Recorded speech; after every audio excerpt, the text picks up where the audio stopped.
Hello, बच्चों. Welcome to a quick introduction session as regards the syllabus for class 11th economics. So as you can see right in front of you, you have the syllabus for this subject for current session, that is 26-27. ठीक है.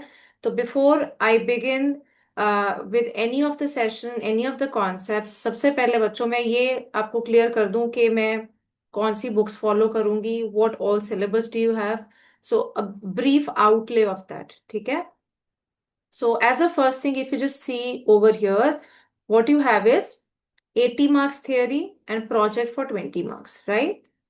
सो जैसे आप tenth तक भी करते थे, 80 marks का आपका थ्योरी पेपर होता था, 20 मार्क्स का इंटरनल असेसमेंट होता था. So here as well you have, this is not an internal assessment as such. 11th में इंटरनल होता है, otherwise in 12th grade you have this, the project work and the file whatever you do over here in part C is assessed by an external examiner. ठीक है. तो preparation 11th से ही उस हिसाब से ही करें.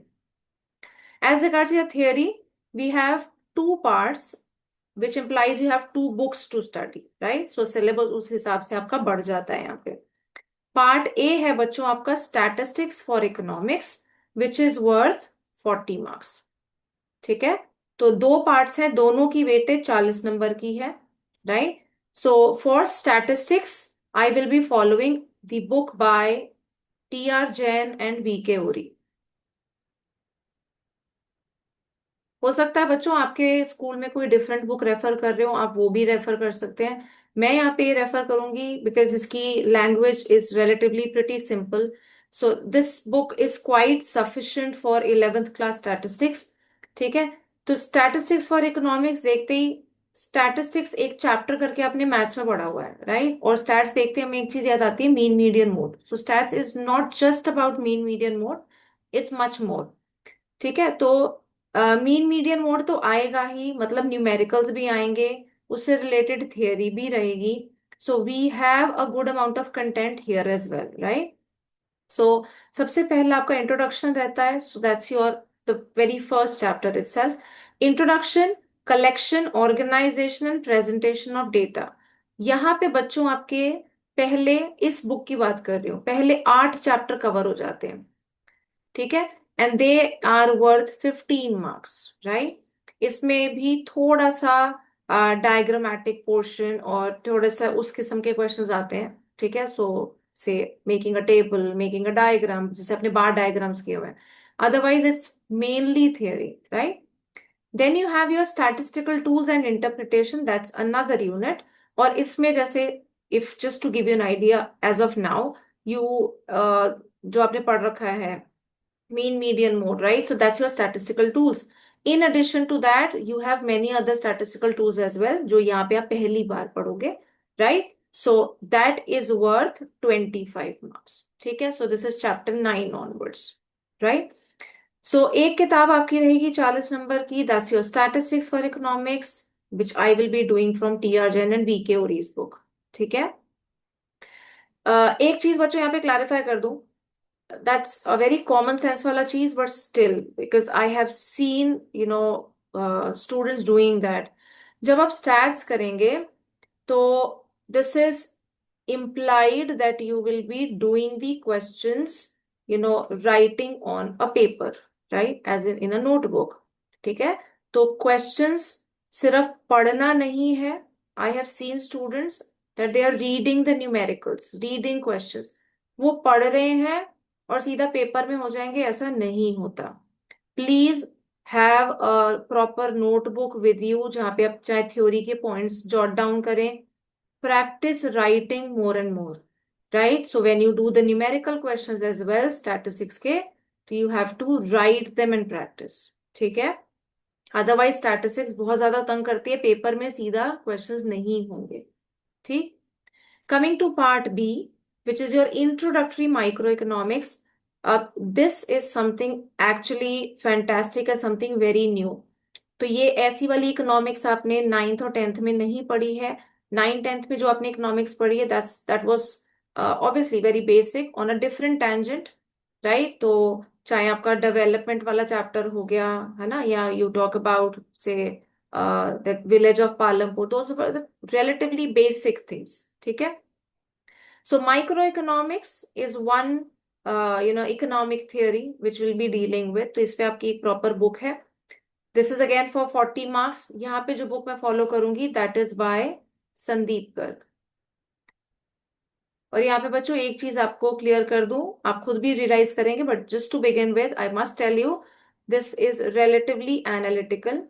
सो you need to read and reread the concepts. तो please don't assume कि आप एक बार पढ़ोगे और आपको आ जाएगा. इसको बार बार पढ़ना पड़ेगा. You need to practice writing them. ठीक है. तो जैसे मैंने आपको स्टैट्स के लिए भी बोला, आप अपना रजिस्टर बनाएंगे जिसमें आप अपने हिसाब से नोट्स बनाइए. आप उसमें पॉइंटर्स लिखिए. Practice writing the concepts. ठीक है. Unless you do that, unless you have concept clarity, questions समझ नहीं आएंगे and there generally the students lose. Otherwise scoring in economics is not difficult at all. Right. Scoring तब problem बन जाती है जब हम कंफ्यूज होते हैं. ठीक है. सो बच्चों, इंट्रोडक्टरी माइक्रो इकोनॉमिक्स में 4 यूनिट्स है हमारे पास. The very first unit is introduction which is 1 chapter only. इस बुक के हिसाब से बात कर रही हूँ, so that's worth 4 marks. Second unit है आपका consumers equilibrium and demand. Right. So this is a bigger unit. So comprises of 3 chapters over here, worth 14 marks, right? Then you have another unit, producer behavior and supply. ठीक है. तो producer behavior and supply में भी आपके यहाँ पे 5 chapters आ जाएंगे. So this is again a bigger unit worth 14 marks, right? So ये दोनों units आप देखें, so ये दो units की जो weightage है that's 28 marks out of 40, right? So you can just have an idea. Forms of market and price determination, यहाँ पे बच्चों 2 चैप्टर्स मान लो, हालांकि उसमें थोड़ा डिलीशन भी रहेगा, बट ब्रॉडली 2 चैप्टर्स या 2 टॉपिक्स वर्थ 8 मार्क्स. ठीक है. सो बुक मैंने आपको बता दी. If you are following some other book in your school that is also fine. I refer to a book. I always say book indispensable है, book में से ही पढ़ना है. बिकॉज अल्टीमेटली जब पेपर में लिखना है तो हवा में पढ़ के कुछ नहीं होगा. Right. You need to be having the habit of reading the book. That's very very crucial. Terms क्या प्रॉपर होनी चाहिए, क्या हम लिखेंगे तो हमें नंबर मिलेंगे, ये बुक पढ़ने से ही पता चलेगा. And that is the reason I will be taking the lectures from the book. I make you mark over there. So please when you sit for a lecture, अपनी बुक और pencil अपने हाथ में रखेंगे. ठीक है. So I hope we are sorted as regards the theory. आपका paper 80 number का होगा. 2 पार्ट्स पेपर में आपको दिखेंगे, part A and part B. Right. Mid term में ऑब्वियसली वेटेज डिफरेंट रहेगी. जो ये वेटेज है this is for the final paper. Part C बच्चों आपका रहेगा project work which is for 20 marks. इस 20 का जो डिविजन है, जो बाइफर्केशन है, दैट इज अ 12 + 8. ठीक है. That is as per CBSE norms. 12 marks की आपकी प्रैक्टिकल फाइल रहेगी. 8 मार्क्स का आपका वाइवा रहेगा. वाइवा बच्चों प्रैक्टिकल फाइल में से ही होता है, तो इसीलिए आई ऑलवेज रेकमेंड जो आप फाइल बनाए तो वो इस तरीके से बनाए, अपने लेवल की बनाए जिसमें से आप वाइवा दे पाए. And you can pick choose any other topic as well. Topics की लिस्ट, सजेस्टेड टॉपिक्स की लिस्ट सीबीएसई के सिलेबस में भी है.